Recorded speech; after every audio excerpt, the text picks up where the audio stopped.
EMFSafe, this is Anthony. How can I help you? Yes, I'd be happy to answer your questions about the EMFSafe switch. Well, this is what I do most of the day, and when you call me, that's what you'll hear, and good chance I'll be sitting here if I'm in my home office. The EMFSafe switch is a cutoff device that you put in your home that remotely switches off the electric circuits.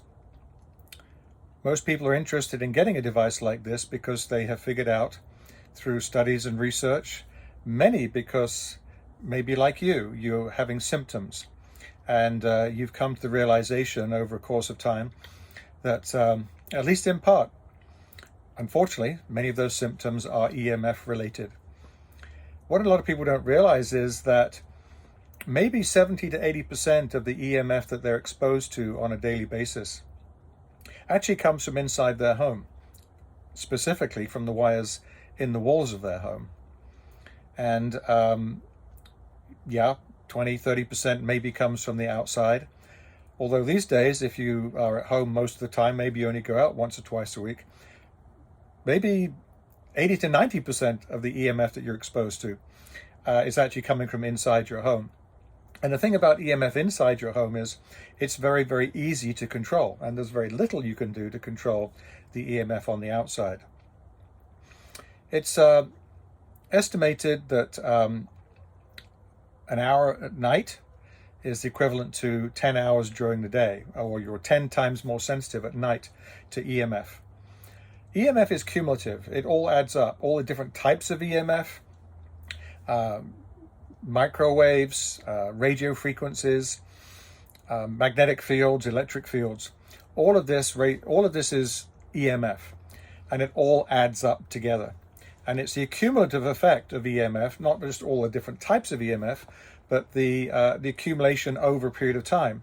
So different people have different levels of sensitivity, and eventually, unfortunately for some people, they reach a tipping point. Their body isn't able to process and to handle the level of EMF that they're exposed to. And that level is different for everybody. It's kind of like microbes in your home, bacteria. We've got microbes all around us in the kitchen. We wash down the counter, we cook the food to a certain temperature, we wash our hands. And the purpose of doing that isn't to create a sterilized environment. We're doing that to get the level of microbes down to a certain level that our bodies are able to handle. In fact, there's a lot of indication that a sterile environment is actually bad for us because a certain amount of microbes actually help to stimulate our immune system. So a certain amount of stress is necessary for the body, for the immune system to work. It's the same with EMF. We're designed to handle EMF. The big ball up in the sky comes up in the morning, and it is a massive EMF producer of all different kinds of frequencies. And we are actually designed to function in a very, very high level of EMF, natural EMF. But above a certain level, at night, there's no EMF. Once the sun goes down in the evening, historically, there would be no EMF. So it's only in our modern world, the last 100 or so years, with the advent of electricity, radio signals, television signals, now we've got cell phone signals and radar and all these other things. And all of these man-made EMFs accumulate.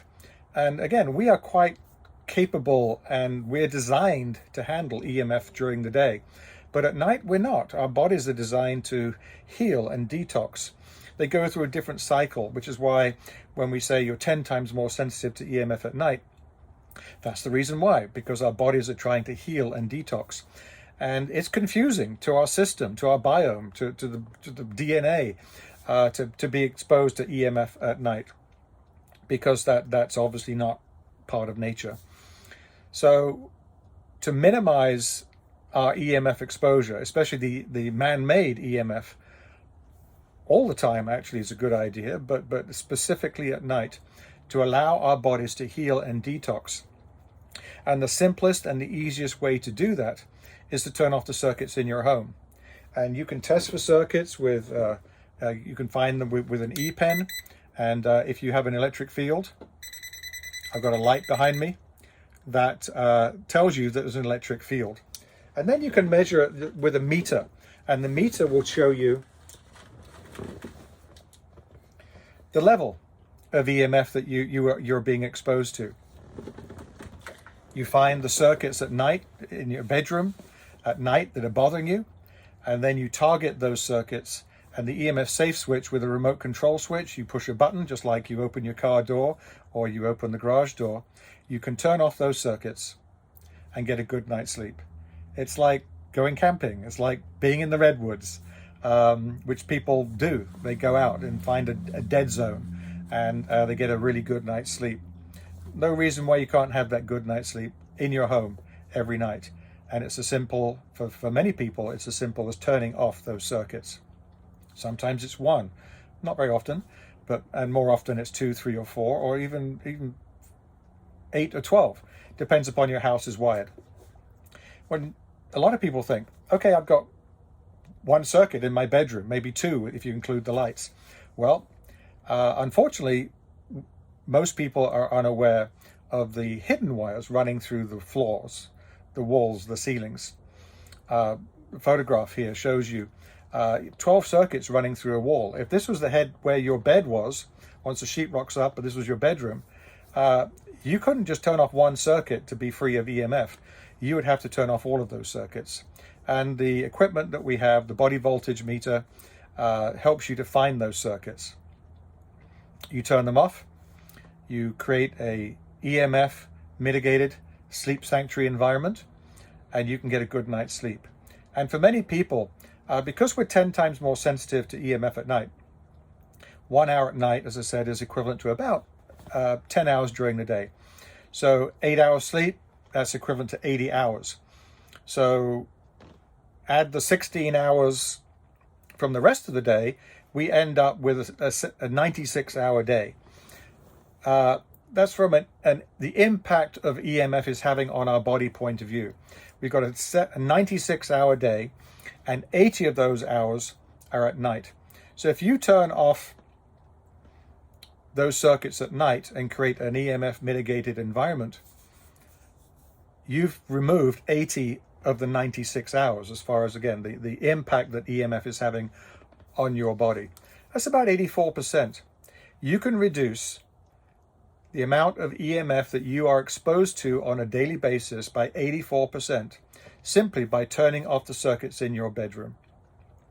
Obviously, if you do this for your children, they're going to grow up in a greatly reduced EMF environment.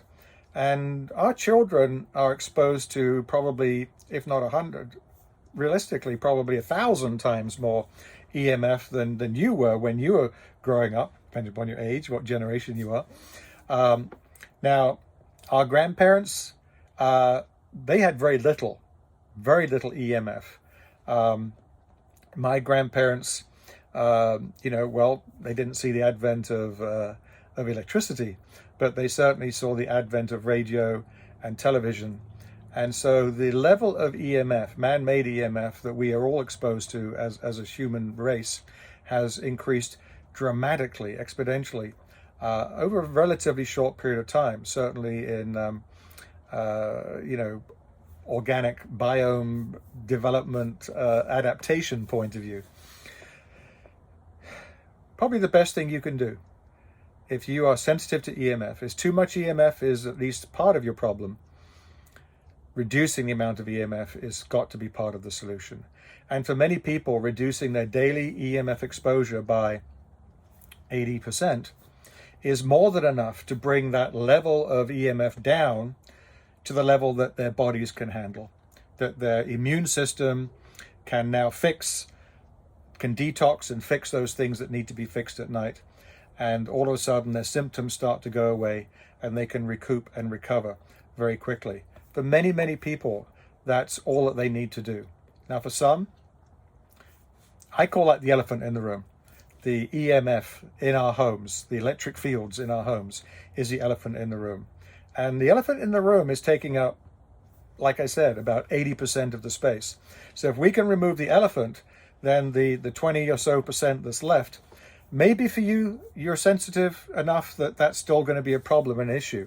And, Wi-Fi coming in from the outside, smart meters, cell phone tower a few hundred feet away, definitely is something to be looked at and considered. But let's deal with the elephant in the room first. Another analogy I like to use is the straw that breaks the camel's back. For some people, it's a smart meter. For others, it's a cell phone tower down the road. It could be any number of different things for different people. But the only reason the straw that breaks the camel's back is because the camel's loaded in the first place. If you can take 80% of the load off the camel, that straw probably isn't going to, well, it definitely won't break the camel's back, and it's probably not even going to be a problem or an issue anymore because the camel is able to handle it. And as I said, for most of the people we deal with, once they put a safe switch in, it turns their world around and their health improves, they sleep better, and many, many things improve for them. And that's the reason for getting an EMF safe switch.